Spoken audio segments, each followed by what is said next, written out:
La clé du mystère sur Fréquence Évasion, histoire insolite, recherche et témoignages. Dans quelques instants sur Fréquence Évasion, la clé du mystère, nous allons parler de phénomènes paranormaux. À tout de suite.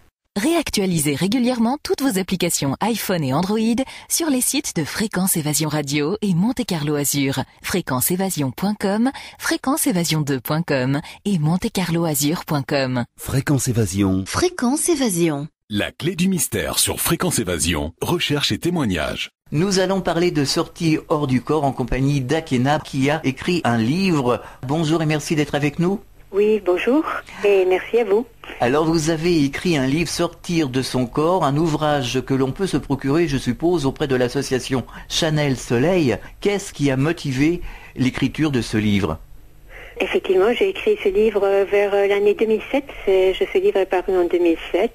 Pourquoi je l'ai écrit ? Tout simplement parce que pendant plus de 20 ans, j'ai partagé des expériences de sortie hors du corps avec des élèves. Et donc, à un moment donné, ces élèves, mon entourage m'ont dit « mais tu devrais faire un livre parce que ça nous serait utile d'avoir tout ce que tu dis par écrit ». Et donc, ça faisait 20 ans que vous aviez vécu ces expériences ? Oh, même plus, parce qu'en fait, j'ai maintenant 60 ans passés et j'ai commencé à sortir hors de mon corps à l'âge de 15 ans. Ah oui. Mais juste de 15 ans à 40 ans, disons que je sortais comme ça, en fait. C'était quelque chose d'agréable, mais sans plus. Et puis, à 40 ans, là, il y a vraiment eu quelque chose qui s'est passé, une rencontre extrêmement importante réalisée en sortir du corps. Et c'est à la suite de ce contact en sortir du corps que j'ai commencé d'abord à enseigner le tarot et puis ensuite les sortir du corps. En fait, j'ai commencé vers les années 90.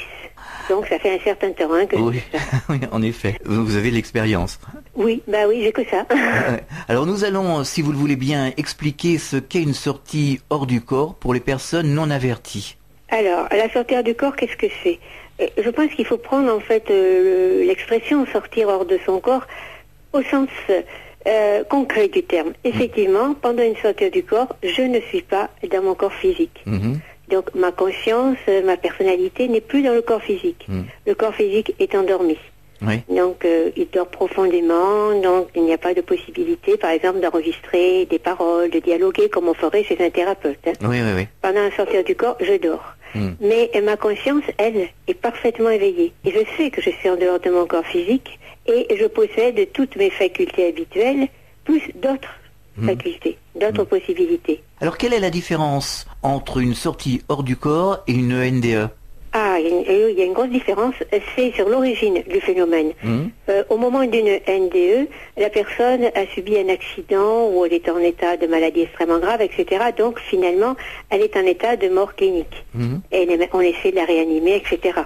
Bon, en sortir du corps, c'est pas le cas. C'est moi qui décide de sortir hors de mon corps physique. Je suis bien, je suis en état de relaxation, je décide de sortir. Donc c'est une expérience totalement volontaire. Et je rentre quand je veux rentrer. Comment se passe une sortie hors du corps ? Quelles sont les différentes étapes ? Alors, il y a différentes étapes. Bon, la première étape, c'est d'abord de vouloir sortir. Je veux sortir. Donc, je pose cette affirmation. Je sors hors de mon corps physique consciemment quand je le décide. Ensuite, il y a un moment de relaxation, bien sûr. Il faut que je me mette au calme, que je m'allonge, puisque je vais dormir, et que je sois donc dans un état de relaxation et de calme. Ensuite, c'est vrai que peut se déclencher ce qu'on appelle un état vibratoire. Donc, c'est un état très particulier, en fait, qui est propre à la sortie du corps, qui n'est pas très agréable à vivre. On ressent des vibrations, on entend des bruits, etc. Et puis, on se sent aspiré en dehors du corps physique. Et à ce moment-là, dès qu'on est en dehors du corps physique, on est léger, on passe à travers les murs et on fait ce que l'on veut. Donc, en fait, la première étape, je décide de sortir. Ensuite, je me prépare à sortir, je me relaxe, je m'allonge. Ensuite, va venir ce moment où j'affirme que je sors, cet état vibratoire. Et là, à partir du moment où l'état vibratoire se manifeste, je n'ai plus qu'à suivre. Voilà. D'accord. Alors, vous disiez tout à l'heure que le corps était endormi. Alors, si on est endormi, comment peut-on se souvenir qu'on est sorti de ce corps ou avoir conscience qu'on est sorti de son corps ? Parce que quand on s'endort, en général, on s'endort, on se rappelle plus de rien, ou alors on rêve. Oui, mais c'est tout à fait ça. En fait, toutes les nuits, quand je dors, et je dis je, mais en fait c'est tout le monde, quand on dort, effectivement, on est en dehors de notre corps physique, mais on ne le sait pas. Donc il n'y a pas la conscience. Tandis que dans l'expérience dont je parle, eh bien, on va mettre de la conscience dans ce processus qui est normalement non conscient. Et je suis dans un état qui n'a rien à voir avec le rêve. Hein. Oui, oui. On va en parler justement après. On va en parler. Une fois sorti de son corps, que se passe-t-il? À quoi avons-nous accès? À quoi avons-nous accès? Alors là, on a accès. Là, ma réponse pourrait être très, très longue parce qu'en fait, on a accès, disons, d'abord à une dimension qui est non physique, mais qui est tout aussi réelle que la dimension physique. Par exemple, là, je suis dans un bureau. C'est vrai qu'en sortir du corps, je peux me retrouver dans ce bureau, mais dans le bureau, je dirais non physique. C'est-à-dire, bon, il y aura peut-être des murs, oui, peut-être. Il y aura peut-être d'autres meubles, il y aura peut-être, je pourrais passer à travers le mur, justement, ça c'est quand même nouveau. Hein. Donc ça, c'est ce que j'appelle l'environnement astral immédiat, en fait. Oui. Mais je peux le quitter, cet environnement astral, et alors explorer d'autres plans, en fait, hein, des plans totalement différents de la réalité physique. Ça peut être, alors, sur ces plans-là, il peut y avoir, par exemple, des décédés. Je peux rencontrer des décédés, je peux rencontrer d'autres êtres, je peux explorer d'autres dimensions, cette des guides spirituels, etc. En fait, bon, c'est infini. On va en reparler. Donc, si je comprends bien, quand on est dans sa chambre, on sort de son corps, on se retrouve avec l'environnement de sa chambre, c'est-à-dire le lit, l'armoire, enfin c'est le mobilier habituel. Hein. Ça peut être dans un studio de radio comme là ou là en ce moment. Ça pourrait, oui. Voilà. Mais c'est la réalité physique, on est bien d'accord, et on passe à travers les murs. C'est ce que racontent un petit peu justement les personnes qui ont vécu une NDE. Ah oui, c'est vrai, effectivement, parce que dans la NDE, il y a une sortie du corps. Hein, la première étape de la NDE, j'en crois les récits, et moi j'ai pas fait de NDE, mais dans la première étape, c'est vraiment une sortie du corps. D'un coup, le malade ou l'accidenté se voit dans la salle d'opération, par exemple, au-dessus de la table, des choses comme ça. Et ça, il est donc dans l'environnement physique dans un premier temps. Oui. Après, bon, il va le quitter. Et donc ça, c'est un point commun avec la sortie du corps. Est-ce que vous avez eu conscience d'être dans un autre corps? Alors oui, j'ai conscience, toujours, même quand je sors de mon corps, j'ai conscience d'être dans un autre corps qui est un corps énergétique, on va dire. Un corps fait d'énergie, donc qui est un corps qui n'est pas soumis, bien sûr, aux lois de la pesanteur physique. Un corps qui peut se déplacer vite, tellement vite qu'il peut aller même à la vitesse de la pensée, dans certains cas. Mais c'est un corps, ça a la forme d'un corps. C'est la forme d'un corps. Comment perçoit-on l'environnement physique à ce moment-là? Est-ce que les couleurs, je parle de l'environnement physique, hein, de la chambre, du studio de radio, enfin de la rue, là où on réside, par exemple, comment perçoit-on les couleurs? Est-ce que les couleurs du monde physique sont plus intenses, sont différentes, ou vous percevez le monde physique tel que nous le percevons habituellement avec nos yeux? Alors je perçois le monde physique différemment. Différemment parce qu'en fait, évidemment, quand je sors de mon corps, je vais utiliser une autre vision que la vision physique, la vision de mon corps énergétique. Effectivement, à ce moment-là, par exemple, les couleurs, je les vois beaucoup plus brillantes, hein, plutôt plus phosphorescentes, enfin phosphorescentes, carrément. Je vois aussi quelquefois d'autres couleurs que celles qui sont dans la réalité physique. C'est beaucoup plus... J'allais dire c'est plus joli, oui, d'une certaine manière c'est plus joli. Et puis également, par exemple, je vois que tout bouge, c'est-à-dire, par exemple, une table là qui est en bois, figée, je vais la voir bouger comme si les molécules du bois bougeaient, étaient vivantes. Oui, en fait, vous percevez la réalité des choses, ce que l'on ne peut pas percevoir avec nos yeux physiques, limités. Oui, avec les yeux physiques, on est beaucoup plus limité. On est limité.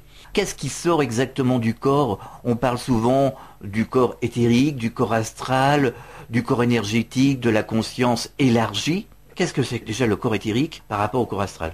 Alors, le corps éthérique, c'est un corps qui reste toujours avec le corps physique. C'est-à-dire que c'est effectivement... Bon, le corps éthérique se trouve à l'extérieur du corps physique. C'est comme une enveloppe, on va dire, hein, comme une enveloppe. Et c'est vrai que jamais, en sortir du corps, je n'utilise le corps éthérique. Hein. Le corps éthérique restera toujours avec le corps physique parce qu'en fait, c'est lui qui va assurer toutes les fonctions physiologiques et biologiques pendant que je suis justement en sortie. C'est une interface. Oui, voilà, exactement. Donc lui, il bouge pas. Par contre, ma conscience, elle va se placer dans le corps astral, dans un premier temps. Ce qui va me donner accès à tout ce qui vibre au niveau de ce corps astral.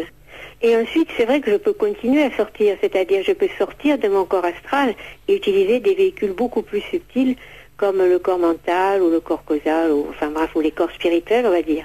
Généralement, dans les sorties habituelles, on va dire, on utilise le corps astral. Et c'est le corps astral qui sort, et la conscience, elle se place dans le corps astral.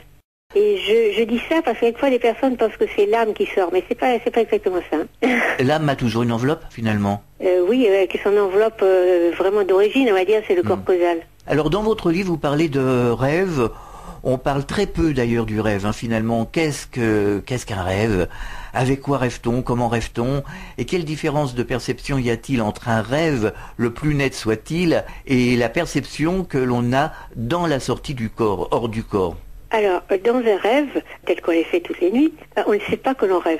Et donc, l'action se déroule, on est là-dedans, en fait, mais on ne prend pas de décision, et puis on est dans un état quand même qui est très particulier dans le rêve, parce que jamais on ne doute de ce qui se passe. Oui, c'est vrai. Voilà.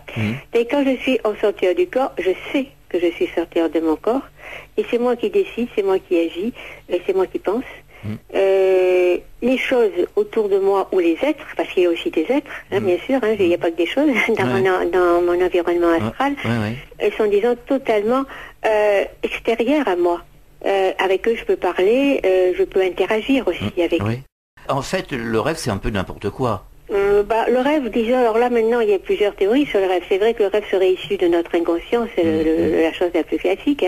Et dans nos rêves, il y a quand même nos désirs, il y a quand même des choses comme ça, en fait. Oui, ça reste quand même pure imagination. Mais ça reste effectivement imagination. Je peux rêver que je suis au Brésil, mais je n'y suis pas. Par contre, en sortant du corps, je peux dire que je suis allé au Brésil, mais j'y suis, et je pourrais le prouver par mes descriptions. Voilà. C'est-à-dire que vous partez dans un environnement, on peut aller même faire un tour, je sais pas, dans les magasins, enfin partout. Oui. Donc on est rapporter vraiment, je dirais, des informations. Les preuves. On peut vérifier, voilà. Tout à fait. Alors vous avez une longue expérience de ces voyages hors du corps. Quelles sont les autres réalités que vous avez découvertes en dehors de notre monde physique habituel? Ah oui, alors en dehors de notre monde physique habituel, j'ai découvert donc les plans de l'astral, et dans les plans de l'astral, il y a des plans où l'on reçoit des enseignements, où l'on apprend des choses, où l'on crée aussi, on peut créer de la musique, des textes, on peut faire beaucoup de choses en fait. Mais ça, c'est, disons, l'astral quand même. Oui. Ensuite, j'ai aussi exploré beaucoup, parce que ça m'a beaucoup intéressé, le plan de certains animaux. Parce qu'effectivement, par exemple, les chats, puisque je parle beaucoup des chats dans mon livre, effectivement, j'ai exploré beaucoup le plan des chats, donc comment ils évoluent, etc., leur origine, et tout ça. Et puis, j'ai également rencontré des décédés, et certains de ces décédés m'ont fait explorer des dimensions où transitoirement ils se trouvent, parce qu'ils ne vont pas rester toujours là, en fait.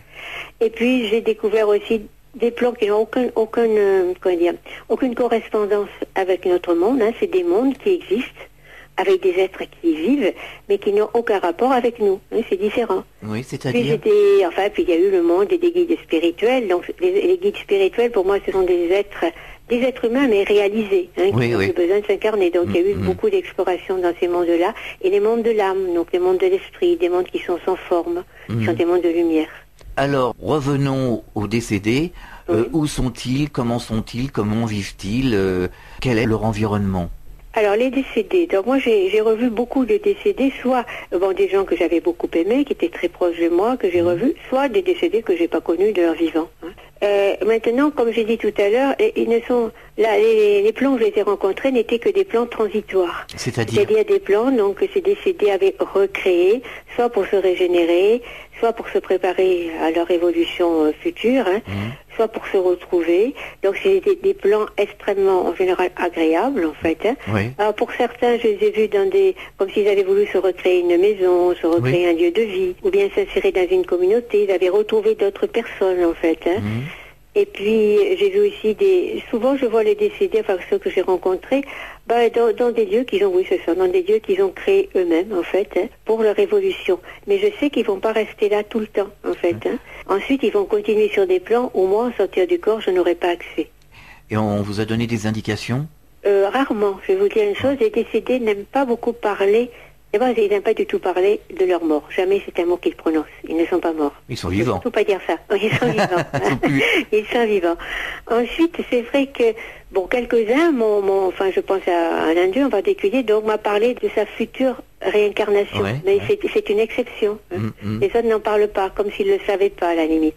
Un petit peu ici, on ne parle pas trop de la mort, on évite. Oui, tout à fait. Vous avez aussi découvert le plan des animaux. Ah oui, alors le plan des animaux, c'est passionnant, enfin le plan des chats en particulier, Oui. parce qu'effectivement, un chat, quand il nous quitte, lui aussi, il continue à vivre dans Bien sûr. l'astral et puis dans d'autres plans. Et donc là, c'est extraordinaire parce que j'ai pu avoir des communications avec tous mes chats décédés. Malheureusement, comme j'ai eu beaucoup de chats, il y en a beaucoup qui sont partis, et communiquer avec eux directement. Et ça, c'est extraordinaire de voir qu'effectivement, on peut communiquer avec un animal, mais d'une façon parfaite. Oui. Et ensuite, ce qui est intéressant aussi, c'est que dans le monde physique, ça m'a donné une très grande proximité avec les chats vivants. Tout à fait. Moi j'ai 3 chats, donc je sais de quoi on parle. Ouais. Et en fait, finalement, comment sont-ils, les animaux, hein, mais les chats, par exemple, puisqu'on parle des chats, comment sont-ils de l'autre côté? Comme les décédés humains, comment? Alors, ils sont magnifiques, c'est-à-dire ils sont toujours des chats, mais alors avec le poil luisant, il y a comme des étincelles de lumière qui sortent de leur poche, ils ont des gros yeux brillants, enfin, ils sont absolument magnifiques, très énergétiques, enfin, il y a beaucoup d'énergie qui se dégage d'eux. Alors, c'est vrai que pour les décédés, je ne l'ai pas dit tout à l'heure, pour les êtres humains, mais quand on revoit un décédé, il est toujours plus jeune. Oui, oui. D'ailleurs, les expérimentateurs de NDE disent j'ai retrouvé ma grand-mère à l'âge de 30 ans à peu près. Enfin, voilà. C'est ça, ouais, tout à fait. Et c'est beaucoup plus intense? Ah oui, c'est plus intense. C'est plus intense qu'ici en ce moment. Ah oui, beaucoup plus. Oui, oui, oui. Donc, on a même l'impression d'être beaucoup plus conscient. On est beaucoup plus éveillé, quoi. Tout à fait. Et donc, chaque race d'animal a son règne, a son plan. Oui, je le pense, parce que par exemple dans le monde des chats, c'est vrai qu'une fois j'ai été, disons, amenée à être dans ce qu'on aurait pu appeler l'esprit guide des chats. Je sais pas, donc là j'ai été reçue par des chats, mais alors il fallait voir ces chats.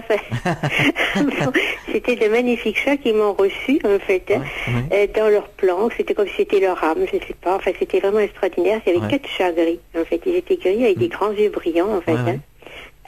Donc c'est vrai. Et alors très curieusement, pendant qu'on était en train, on va dire, d'échanger avec ces chats, au fond, en lointain, j'ai entendu comme des chiens qui criaient et les chats sont partis immédiatement. Ah oui. Oui, ça c'est très étonnant. Et donc ces chats ensuite, effectivement, je les ai retrouvés aussi quelques temps après leur décès, un certain temps. Dans un premier temps, comme j'ai eu, c'était des chats malades, la plupart du temps, et c'est vrai qu'ils ont d'abord fait une étape dans ce que j'appelle un centre de régénération. C'est-à-dire un endroit où c'était une femme en blanc, et d'autres personnes qui aidaient ces chats à se régénérer au niveau subtil, parce qu'ils avaient été très malades, et puis ils ont été euthanasiés, etc. Hein. Mais là, le chat m'a très bien reconnu. Je pense à un qui m'a très très bien reconnu. Je suis allée plusieurs fois dans cet endroit, à chaque fois qu'il y avait un chat qui partait. Et puis ensuite, quand le chat est bien rétabli, il s'en va dans un endroit que j'ai baptisé pour moi, pour m'amuser, la vallée des chats heureux. C'est un endroit magnifique, un paysage, etc. Et là, les chats bondissent, s'amusent, gambadent. Mais c'est aussi une étape, parce qu'après, ils vont continuer à évoluer. Et c'est évident, peut-être vont-ils rejoindre leur âme groupe, l'âme des chats, ou peut-être vont-ils se décider à s'orienter vers une autre évolution, pourquoi pas. Oui, la réincarnation. Voilà, la réincarnation. Se préparer à la réincarnation. Oui. On le dit souvent, hein. Ce qui me paraît logique d'ailleurs. Oui. Ce qui me paraît logique. Est-ce qu'il y a une interconnexion entre le monde des animaux et le monde des décédés humains? Est-ce qu'on peut retrouver son chat de l'autre côté, bien qu'on soit sur notre plan humain, dans l'astral? Est-ce qu'il y a une possibilité? Oui, il y a une possibilité. On peut retrouver le chat que l'on a aimé. En fait, quand il y a amour, on peut toujours se retrouver, même si on est sur des plans, on va dire, différents. Oui, oui. Les uns descendent vers les autres. Voilà, exactement. Ouais. Est-ce que la sortie du corps est une preuve pour vous de la vie après la vie? Je dirais que c'est une forte présomption, oui. Je ne peux pas dire une preuve absolue, parce que c'est pas une science, sortir du corps, mais le fait d'être sortir de son corps me fait expérimenter que je peux exister sans mon corps physique en étant conscient. Ça, c'est énorme. Donc à partir de là, effectivement, je pense, je peux pas dire je crois parce que j'ai expérimenté, c'est pas une croyance, c'est quelque chose que j'ai expérimenté, que la vie continue quand on n'a plus le corps physique. Maintenant, ce que je ne sais pas, ce sont les formes que je peux adopter. Moi, j'ai vu quelque chose en astral, mais c'est pas, à mon avis, c'est loin d'être la totalité de ce que l'on peut expérimenter après. Ce dont vous nous parlez, c'est exactement ce que nous disent, à quelque chose près, les expériences de NDE, ceux qui vivent les expériences aux frontières de la mort, et qui reviennent vraiment avec la certitude. Ils n'ont aucun doute, ils nous disent « Ah oui, la vie continue, ça c'est sûr ». Moi j'en ai pas connu un qui m'a dit « Non, ils sont sûrs, vous pouvez faire n'importe quoi, leur dire n'importe quoi, la vie continue après la mort ». Oui, voilà, c'est ça. Pour moi aussi, la vie continue après la mort. Maintenant que comme je vous dis, les formes, les expériences qu'on peut faire, ça, je ne sais pas tout, c'est évident. Bah oui, mais bien sûr. C'est évident, mais enfin, je sais que ça continue, voilà. Est-ce que cette sortie hors du corps guérit de la peur de la mort quand on pratique justement une telle discipline? Ah oui, évidemment, ça donne une toute autre vision de la mort. La mort n'est plus la fin, justement, de quelque chose. C'est peut-être au contraire une ouverture, le début. De d'autre chose. Non, effectivement, on n'a plus peur de la mort. On la voit totalement différemment. C'est plus une fin. La mort, c'est une étape dans la vie. Exactement. Est-ce que les décédés vous l'ont confirmé, ça, d'une manière naturelle? Ah oui, les décédés, oui. J'ai toujours vu des décédés, je dirais, heureux d'être là où ils étaient. J'en ai vu aucun qui regrettait d'avoir quitté son corps physique. Est-ce qu'ils vous ont laissé des messages par rapport à la vie que l'on mène ici sur Terre? Je dis un oui moyen parce qu'en fait, ça les intéresse plus beaucoup, la vie qu'on mène sur Terre. Non. Bon, effectivement, ils vont s'intéresser à une personne qu'ils ont aimée. Oui, oui. Oui, mais d'une façon générale, sinon la vie sur Terre, je crois que ça les intéresse plus beaucoup. Peut-être des conseils pour bien mener sa vie? Voilà, aussi. Si la personne vous a aimé, oui, bien sûr. Avez-vous une anecdote, un témoignage à nous faire partager qui vous a marqué le plus particulièrement depuis que vous pratiquez la sortie hors du corps? Oui, c'est qu'il y a beaucoup de choses qui m'ont marqué. Alors, c'est vrai que les rencontres, justement, peut-être certaines rencontres avec des décédés, parce que je ne m'y attendais pas du tout au début. Au début, quand je suis sortie de mon corps, j'étais étonnée d'être en dehors de mon corps physique, ça c'est évident. Mais je crois que j'étais encore plus étonnée le jour où, devant moi, j'ai vu, par exemple, mon mari, mon mari, qui était devant moi, alors que évidemment, il était mort quelques mois avant. Et là, devant moi, j'étais donc dans un état, je ne savais même pas que c'était une sortie du corps, je ne savais pas comment appeler ça. Il était devant moi, il m'a dit, je suis guéri. Et je le voyais très très bien, en fait. Effectivement, il avait rajeuni, il était guéri, il n'avait plus tous les marques de la maladie. Il m'a simplement dit ça, je suis guéri. Ça m'a beaucoup frappé, ça a beaucoup déclenché de choses. On marque une pause dans la clé du mystère, on revient dans quelques instants, à tout de suite. Chaque jour sur Fréquence Évasion Radio, vos rendez-vous quotidiens. Écoutez Fréquence Évasion en téléchargeant l'application iPhone ou Android et retrouvez-nous sur www.fréquenceévasion.com. Infos, chroniques, interviews et détente. Fréquence Évasion Radio, dites-nous tout. Fréquence Évasion. Fréquence Évasion. La clé du mystère sur Fréquence Évasion. Recherche et témoignages. Nous sommes de retour sur Fréquence Évasion, toujours en compagnie d'Akena. Nous parlons de sortie hors du corps, c'est la clé du mystère. Vous dites dans votre livre que on voit les gens qui rêvent sur Terre, on voit les gens qui rêvent et qui sont enveloppés d'une petite enveloppe rose, et que les décédés, par exemple les gens qui sont de l'autre côté dans l'astral, peuvent voir ce que un être humain rêve.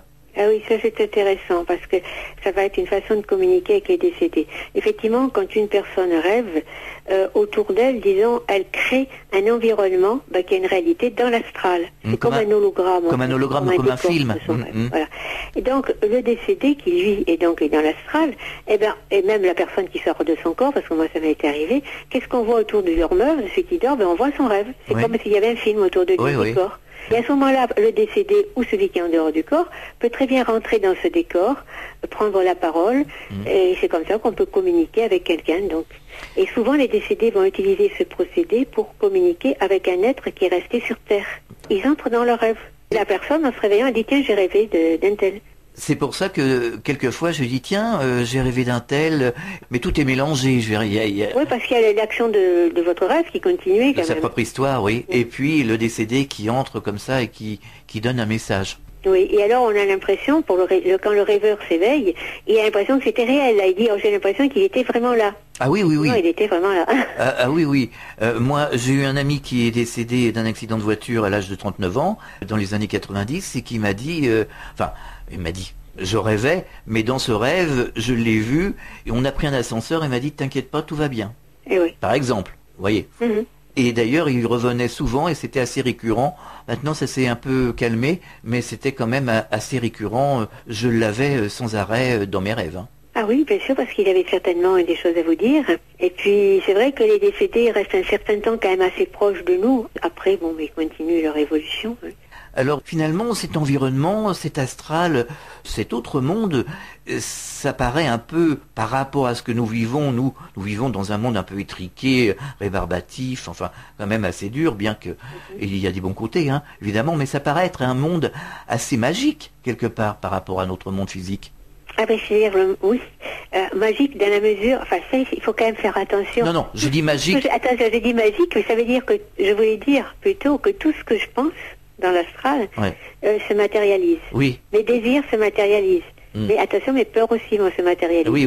Voilà, je veux dire. Ah, ouais. Mais sinon, c'est un monde extraordinaire. Si je pense à un coucher de soleil, je peux le créer tout de suite. Oui. Un joli coucher de soleil devant moi. Ouais. Je peux me déplacer, vous vous rendez compte que je peux me déplacer à la vitesse de ma pensée.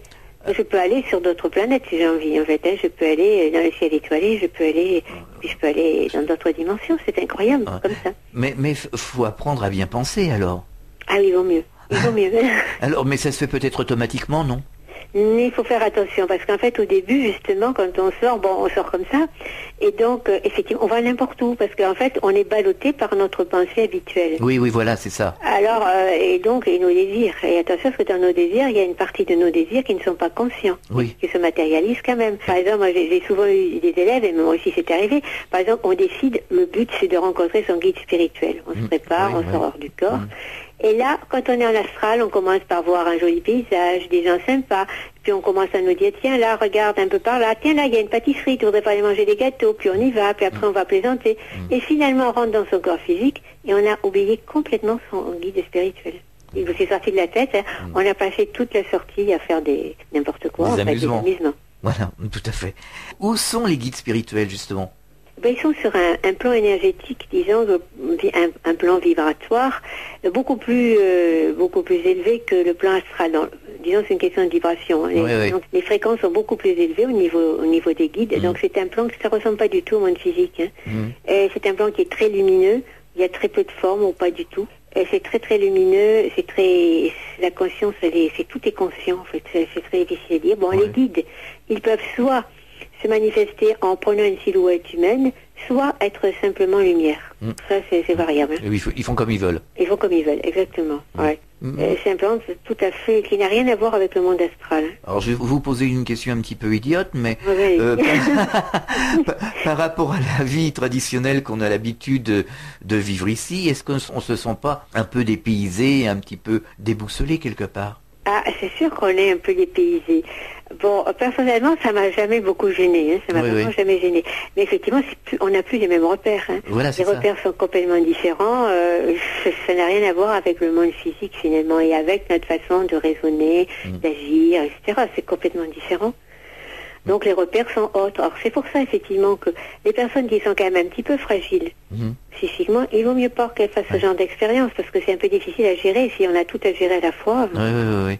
Voilà. Mais de toute façon, il vaut mieux s'y préparer parce que quand on meurt, évidemment, on se retrouve dans cet environnement. Il faut reprendre conscience avec cet environnement qu'on a forcément déjà connu. Oui, tout à fait. Alors c'est vrai qu'effectivement, la sortie du corps, ça nous prépare à notre mort, c'est évident. On sera moins dépaysé comme ça.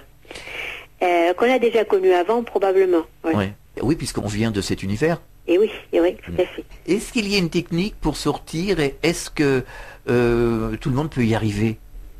Alors, il y a des techniques pour sortir, des techniques qui demandent du travail. Les techniques en elles-mêmes sont simples, c'est à la portée de quasiment tout le monde, c'est pas des choses extraordinaires. Mais par contre, il faut travailler, c'est-à-dire que ces techniques, il faut les faire souvent, il faut pas les faire une seule fois en s'imaginant que ça va porter ses fruits, Il faut les refaire tous les jours.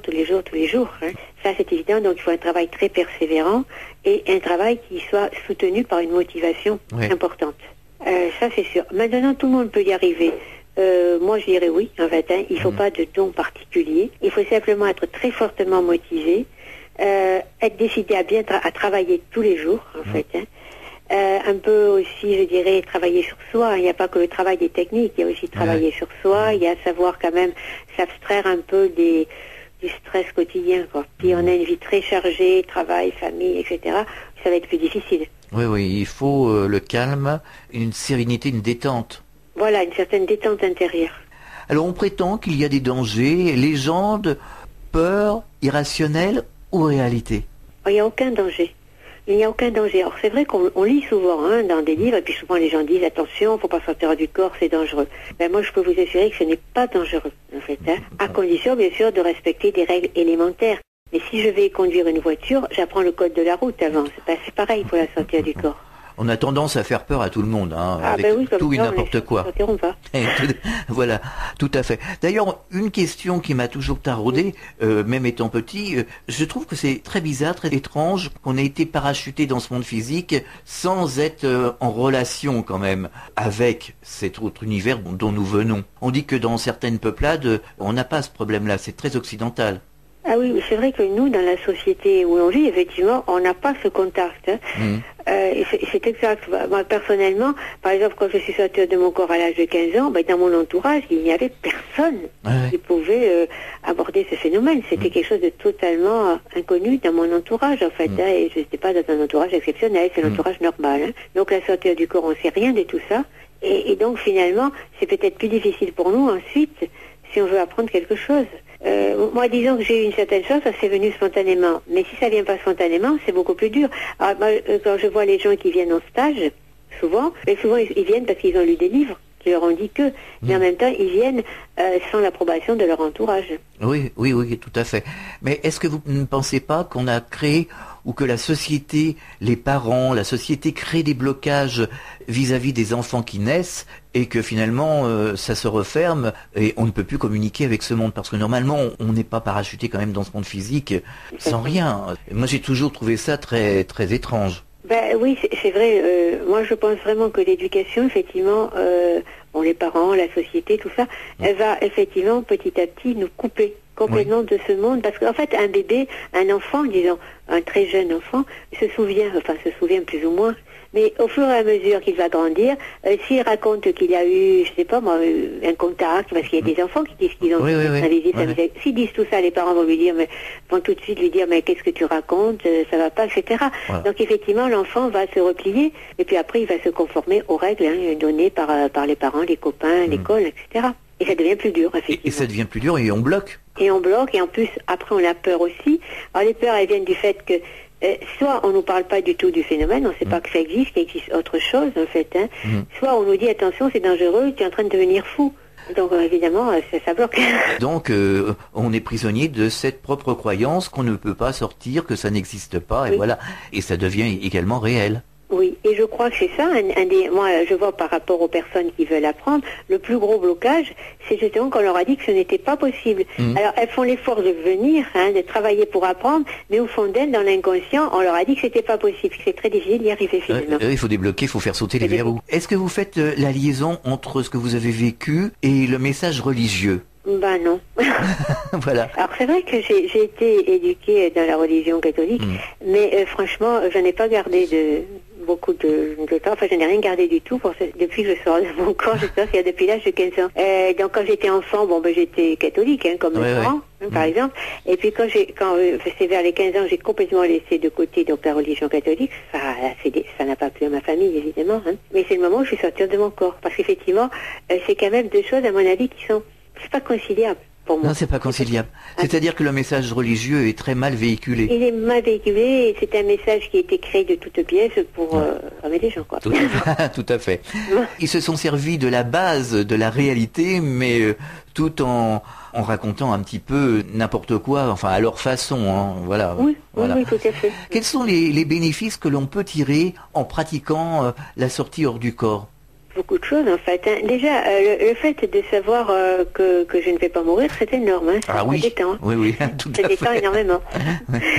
Ensuite, il y a quand même du sens aussi. Il y a du sens qui vient en fait. Notre vie n'est plus aussi absurde. Effectivement, il y a du sens qui vient. Et puis, on peut faire beaucoup de choses en plus. Avant ça, c'était je pourrais dire aussi on peut apprendre énormément de choses en fait. On peut rencontrer des êtres. On peut être beaucoup mieux du coup dans sa vie de tous les jours parce qu'on sait d'autres choses. On a rencontré des êtres qui nous ont donné peut-être des enseignements. On a pu apprendre des choses qu'on va utiliser dans la vie de tous les jours. Et ainsi de suite en fait. On se sent mieux. Sur un plan pratique, quand on a fait une sortie du corps consciente et qu'on revient dans son corps physique, on est en super forme. C'est déjà pas mal. Je n'en doute pas. Alors juste un mot sur le problème que pose et suscite le suicide. Vous en parlez dans votre livre. On dit souvent qu'il n'y a pas de châtiment pour les suicidés, mais qu'il faudrait terminer le travail non accompli dans une prochaine incarnation. Est-ce qu'on vous a donné une information en ce sens? Une information, pas vraiment, mais au niveau expérimental, j'ai rencontré plusieurs fois des suicidés. Et je me suis aperçue de toute façon, heureusement d'ailleurs, qu'il n'y avait aucun châtiment pour eux. La seule chose qui arrive, c'est qu'effectivement, si la personne se suicide dans un accès, disons, émotionnel intense, parce qu'elle est désespérée ou parce qu'elle a un gros problème, dans l'astral, elle risque de se retrouver quelque temps enfermée dans cette émotion. Mais elle n'y restera pas tout le temps, parce qu'en fait, il va y avoir d'autres êtres qui vont venir l'aider. Puis, j'ai rencontré des gens qui s'étaient suicidés dans d'autres circonstances, d'une façon beaucoup plus lucide, soit parce qu'ils étaient malades, c'était pas du tout un coup de tête, quoi. Et ben là, non, ils étaient bien. En fait, ils étaient bien, ils poursuivaient leur évolution, il n'était pas question que... Non, il y a une logique, dans tout ça. Oui, bien sûr, tout à fait. Tout à fait. On a raconté beaucoup de choses là-dessus qui sont pas exactes. Ah ben voilà, là, c'est encore des peurs religieuses. Eh oui, oui, c'est vrai. Ouais. Alors, vous donnez des cours, comment se passent ces cours? Est-ce que vos élèves obtiennent des résultats? Alors, oui. Alors, comment se passent les cours? Les cours, en fait, c'est soit la personne peut venir seule, soit elle peut venir dans un petit groupe, c'est ce que j'appelle un stage. Des petits groupes, je prends jamais plus de... Ça peut aller de 3 personnes à 10 personnes, je dirais, pour moi, parce qu'après, on peut plus travailler quand même correctement. Dans ces cours, je vais donner toutes les informations nécessaires pour sortir du corps. Il y a quand même des informations qui sont nécessaires. Et puis, apprendre aux élèves comment on fait, comment on se prépare, comment on fait, leur apprendre les différentes techniques pour sortir, et suivre un petit peu comment ils vont faire. Mais bien sûr, la personne, elle sort toujours seule. Il faut bien comprendre, moi, je suis pas là pour leur tenir la main. C'est pas possible. Est-ce que les gens réussissent? Est-ce que ces élèves réussissent? Une grosse partie réussit. Je dis pas tous. Parce qu'il y a évidemment des personnes qui arrêtent tout de suite parce que elles ont finalement, elles sont venues à un stage et quand elles rentrent chez elles, elles ont la maison à repeindre, c'est à faire. Et donc évidemment, elles ne peuvent pas sortir de leur corps. Mais sinon, une personne, des élèves qui ont travaillé et qui travaillent d'une façon régulière ont des résultats. Et de très bons résultats. Et d'ailleurs, j'ai un groupe d'anciens élèves importants. Je fais des échanges sur un forum internet, etc. On se revoit. Enfin, il y a sur 20 ans, 25 ans, j'ai des élèves qui sont maintenant vraiment expérimentés en sortir du corps. Et quand ils étaient arrivés, ils ne savaient pas, ils étaient jamais sortis. Alors comment faire pour participer à vos cours? Pour participer au cours, généralement je demande aux personnes de m'envoyer soit une lettre ou un email de motivation, de me téléphoner, que j'ai un contact avec eux, de façon à ce que je puisse parler un petit peu avec eux, que je connaisse bien leur motivation, et puis ensuite ils s'inscrivent et puis ils viennent. Alors mes cours je les donne soit là où je suis, c'est-à-dire je suis près de la Vera, soit à Paris. Alors vous avez un site internet? Oui. Vous allez nous donner l'adresse? Oui. 3x. Oui. .chanel avec 2 N. Un petit trait. Oui. Le trait du milieu? Oui, avec le 6. D'accord. Soleil.org. D'accord. Pour terminer, est-ce que vous avez un message adressé aux auditeurs ou nous transmettre quelque chose dont on n'aurait pas parlé? Que pourrais-je dire? Sinon que la sortie du corps est un outil merveilleux pour être bien dans sa peau, pour évoluer, pour aussi, je dirais, participer à la vie de la Terre, en fait, à toute notre évolution.